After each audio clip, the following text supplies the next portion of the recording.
So today, lads, we're going to be talking about something, and this is about the Olympics, and it's an excerpt from Christine Brennan's book. And again, Christine Brennan's book, you better believe once that actually releases, there's going to be a million channels on this game, on that game. I will be playing more, or I'll be talking more about that than Sophie Cunningham. But at the end of the day, this is something that is really interesting. It is really interesting around the Olympics. And at this stage, I don't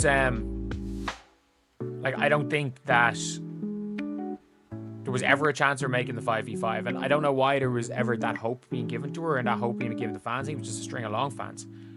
Because if you listen to this right here, it seems like she was offered a chance to play in the 3v3 and said no, and they were pissed off at that. But also I will be live breaking down the game, and I rewatched the game and I'm going to be going over play by play. Yes, Stephanie White is... So today, lads, we're going to be talking about something pretty interesting, the Olympics. And this is an excerpt from Christine Brennan's book. And let me tell you, once that book actually releases, there's going to be a million channels covering it, game by game. Legitimately as bad as Christy sides when it comes to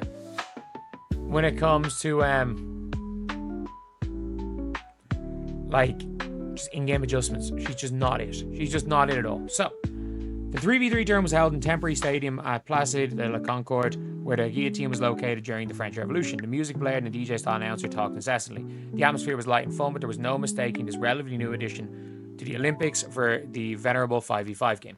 Nonetheless, USA Basketball was asking, was this a possibility? Did Caitlin want to go to Paris for the 3v3 team? The answer from Clark and her team was simple, no. She did not want to go to Paris. So, we're now at the stage where Team USA tried to get her to play 3-on-3 basketball. And by the way, style of basketball, I don't think she's very good at.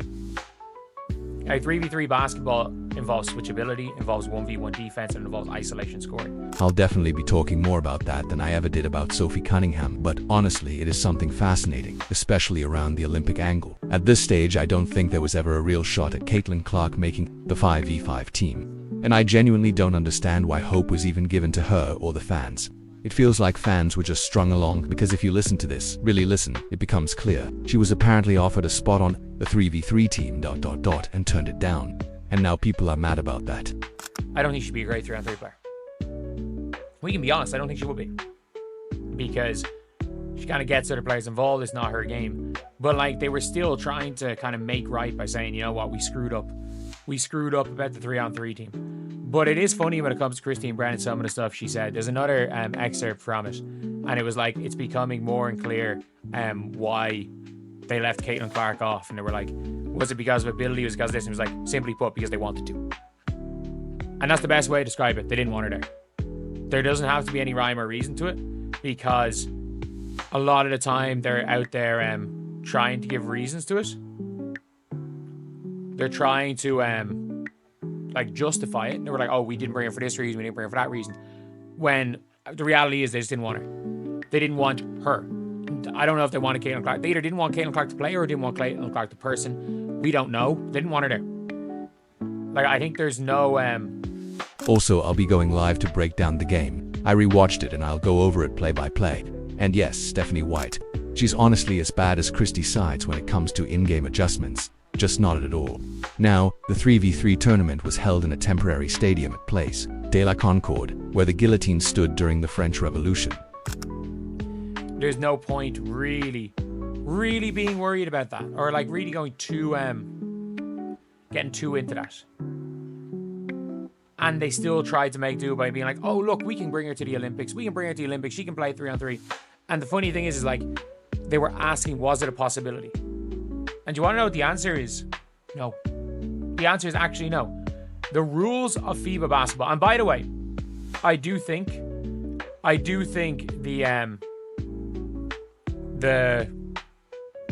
FIBA would have changed it. I think they would have changed their rules to get Caitlin Clark playing, realistically, in 3-on-3. I think they would have changed their rules for eligibility.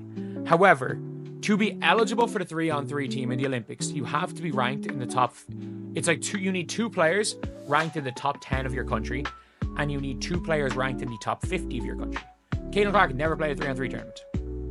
She was unranked. Players they could have brought in. Music was blasting, the DJ was non-stop, the vibe was fun and light, but make no mistake, even though it was Olympic-level competition, it was not the same as 5v5. USA Basketball reportedly asked, was it even a possibility? Did Caitlin want to go to Paris for the 3v3 team? The answer from Clark and her team was simple. No, she didn't want to go. So now we're at the point where Team USA actually tried to make things right by saying, hey, we messed up, but maybe we can still bring her to the Olympics for 3v3. But the reality is, I don't even think she'd thrive in that format. 3v3 is all about switchability, one-on-one defense, and isolation scoring. That's not really her game. She's more about creating for others. Let's just be honest here, I don't think she'd excel at it. So, what's her name was in it? What's her name was in the pool. It was Kelsey Mitchell could have been brought because I think Ryan Howard was top 50, Diarca Hamby was top 50, Van Lith was top 10, and Broderick was top 10. But Brink was also top 10, so they could have not brought. Was it Broderick? They could have not brought the other non-WNBA player and brought Hamby initially, but they brought her because Brink was in the top 10. But when they got rid of Brink, they would have had to bring a top 50. So players that were in the pool were Katie Lou Samuelson, Lexi Hull, Diarca Hamby, obviously, because Ryan Howard was there. Kelsey Mitchell was in it. And they chose Hamby, which isn't a bad choice. Hamby was an all-star. But there was no way. There was no way that Caitlin Clark was going to be chosen for the team because there are rules. There are rules about 3-on-3 basketball. Like, the rules are essentially there so that... It's interesting, though, because Christine Brennan wrote some things that make it pretty clear why Caitlin was left off. Team USA men's can't just send out... I'm trying to think who didn't make the team. Did Paolo make the Olympic team? Let's just say, hypothetically, Paolo, Brunson make the Olympic team. Basically, 3 top NBA players. And again, I don't like the rules, by the way, but that's why the rules are there. That's why the rules are there. They brought in the rules, simply put, because they don't want it just to be straight up. They don't want it to be just a straight up NBA players never playing 3-on-3 and then just deciding, you know what, we're gonna go today. We're gonna go and all enter the Olympics now as Team USA, and we're just gonna walk it. Whereas the 3-on-3 players don't get a chance. Again, I don't like the rules, but let's be real. Let's be real. That's why the rules ended up happening. And no, it wasn't necessarily about ability. It was more like they just didn't want her there. That's the honest truth. They didn't want her on the team. Whether that's not wanting Caitlin Clark the player, or Caitlin Clark the person, we don't know, but they didn't want her involved. And there's no point in stressing too much over that. USA Basketball still tried to save face like, oh, we'll bring her on for 3v3. But here's the kicker. When they asked if it was a possibility, the actual answer was still no. That's why the rules were there. But yeah, it's just an all-around not great situation, if we're being honest. It's an all-around not great situation. It was an all-around not good situation for Caitlin Clark in the Olympics. And obviously Christine Brennan's book covering a lot of Caitlin Clark's rookie year. We have to just admit it, the whole Team USA discourse was a large part of the first half of Caitlin Clark's season. And then it didn't stop when Team USA almost lost the Olympics. And yeah, this is a kind of crazy take from Christine Brennan finding out the Team USA were trying to get her to play 3v3 when she wasn't allowed.